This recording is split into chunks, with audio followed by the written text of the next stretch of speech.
you're a Christian and a sports person, you might ask the question, what does the Bible have to say about sport? You might flick here and there to try and find quotes about sport, but really, what does it say to help me live out my faith as a sports person and understand sport from a biblical perspective? In Paul's letter to the Romans in chapter 12, he says this: "Therefore, I urge you, brothers and sisters, in view of God's mercy, to offer your body as a living sacrifice, holy and pleasing to God." Therefore, I urge you, in view of God's mercy, because of what God has done. You see, right back in the beginning of the Bible, in Genesis chapter 1, we are told that we are made in the image of God. Every human being is made uniquely in the image of God. And in chapter 2, it tells us what it means to be made in the image of God, that we are made with talents to be creative with what God has made, and that we are made not to be alone, but in relationship with one another. We see this uniquely in sport, don't we? The joy we have in using our talents creatively in relationship with others, that is the joy of sport. But you don't have to look too far in sport, do you, to see that it's not always like that.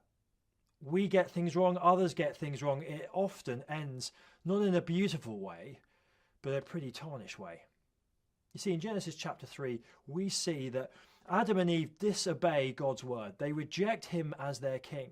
And because of that, sin enters the world, and that is reflected in you and me and all people. We do what we want with our talents. We do what we want with our relationships, and we live as if God is not there. We've broken that relationship with him. But as Romans tells us, God is merciful. God is loving. God is kind. And the mercy that Paul is referring to is the mercy of God in Jesus Christ. He sent his son, Jesus, to die on a cross in our place, to pay for the penalty of our rejection of him, sin, to restore us back into an adopted relationship with God the Father. And he proved this by rising from the dead. Now, how does what God has done for me, if I believe and trust in Jesus, shape how I view sport? Well, let's go back to that verse. Therefore, I urge you, brothers and sisters, in view of God's mercy, to offer your bodies as a living sacrifice, holy and pleasing to God. Offer your body. Now that his mercy has been shown to me in Jesus, now that I've responded to Jesus in faith, I am to offer all that I am, all the time, as worship to him. That includes sport. Isn't that amazing?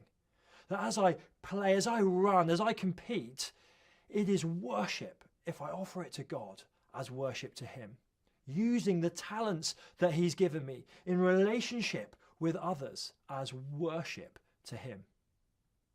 What an amazing thing. What an amazing moment to think of sport as worship to God, glorifying him and not me.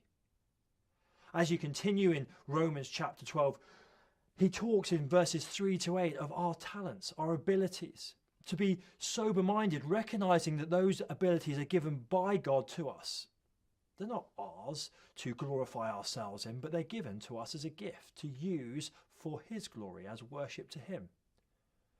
And in 9 to 21, we see that we are to love sincerely. That in our relationships with others, on and off the sports field, we are to love sincerely, as a reflection of God's love for us and as worship to him. So what does the Bible tell you and me as sports players about sport and how to live as a Christian in that world? Well, it tells you great news, that your talents, your gifts, your abilities are a gift from God. That you are reflecting him and his creativity as you use those for his glory. And that he made you to be in relationship with others, to enjoy sport with other people, to compete against them and with them, and to enjoy that. And all of this is for his glory and his glory alone. So let's be sports men and women, that in view of what God has done for us through Jesus Christ, give all that we are, all of the time, for His glory in our sport. That is sport as worship.